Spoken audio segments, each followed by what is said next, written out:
Oh my gosh. Have you ever slipped into a dress that made you feel like a total queen, only to spend the entire night terrified that one wrong move would leave you unraveling like a cheap sweater? We have all been there. You know that feeling when you buy something absolutely breathtaking, covered in thousands of tiny, shimmering sequins, and you treat it like it's made of spun sugar and glass. Well, today, I woke up and chose violence. I decided that fashion shouldn't just be beautiful, it needs to be tough. Like apocalypse tough. So, I did something that felt almost sacrilegious. I took the most blindingly gorgeous, high glamour sequin gown I could find, and I decided to put it through absolute torture. We are talking extreme durability testing. I'm wondering, can extreme glamour truly withstand extreme abuse? Or are we just going to end up with a pile of glitter and regret?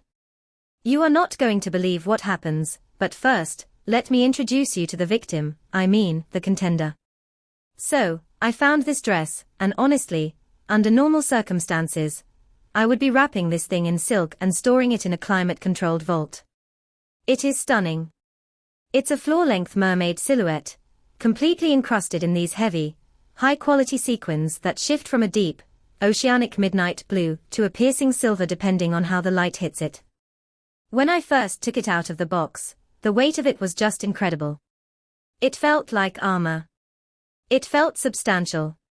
Running my hands down the fabric, it felt like cool liquid metal. It's the kind of dress you wear to make an entrance, the kind of dress that demands attention. But today, the only attention it's getting is from the elements. My theory was simple. If this dress is built like armor, maybe it acts like armor. The first test was what I like to call the desert storm simulation.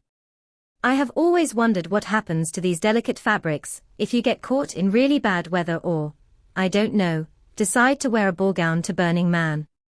So, we set up this massive industrial fan, and this thing was powerful enough to knock me over, and we mixed up a bucket of fine sand and grit. I hung the dress up, and it looked so innocent shimmering in the sun. Then, we turned the fan on high and literally blasted it. I'm talking a full-on abrasive assault. The sound was intense, just this hissing, scratching noise as the sand pelted the sequins. I was cringing behind the camera, literally biting my nails, thinking I was going to walk up to a dress that had been completely sandblasted matte. I walked up to it, brushed off a layer of dust, and oh my gosh. It just winked back at me. The sequins were so hard that the sand didn't even scratch the surface. It just needed a good shake, and it was back to blinding everyone in a 5-mile radius. But that was just the warm-up. I needed to know if the construction could hold up to genuine force. This is where things got a little scary, and honestly, a little loud. I call this the gravel spin cycle. Now, do not try this at home with your washing machine unless you want to void your warranty, but we created a tumbler situation. I took a bucket of jagged, rough driveway gravel, sharp edges, heavy stones, the kind of stuff that ruins your car paint, and I tossed the dress right in there with it. Then, we set it to tumble. The noise was horrific.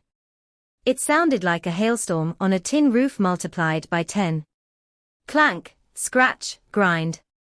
I was picturing the thread snapping, the sequins popping off like confetti, the mesh backing tearing apart. I let it run for what felt like an eternity, but was probably only 10 minutes. My heart was actually racing because, despite the experiment, I had emotionally bonded with this dress. It was fighting for its life in there. When the tumbling finally stopped, the silence was deafening. I honestly didn't want to look. I reached in, expecting to pull out a rag.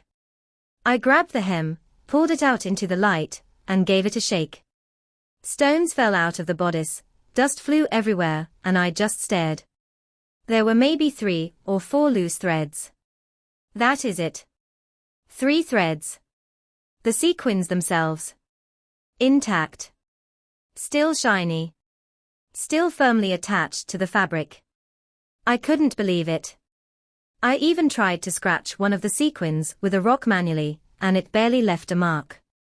This dress went through a literal rock tumbler, and came out looking like it was ready for the red carpet.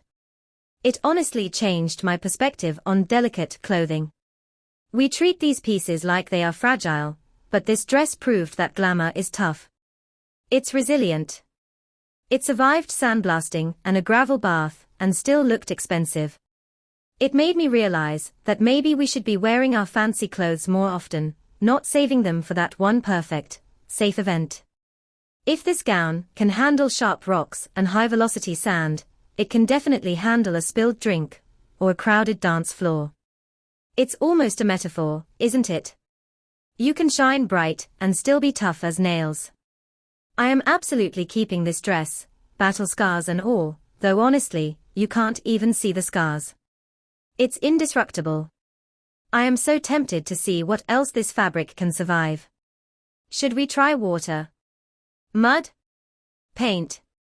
Or should I just wear it to the grocery store and see if I survive the stairs? If you are as obsessed with this level of quality as I am, you have to check the link in my bio, because I need everyone to own a suit of armor like this. Tell me in the comments, what is the craziest thing you have ever done in a fancy dress? Did it survive? Let's swap war stories.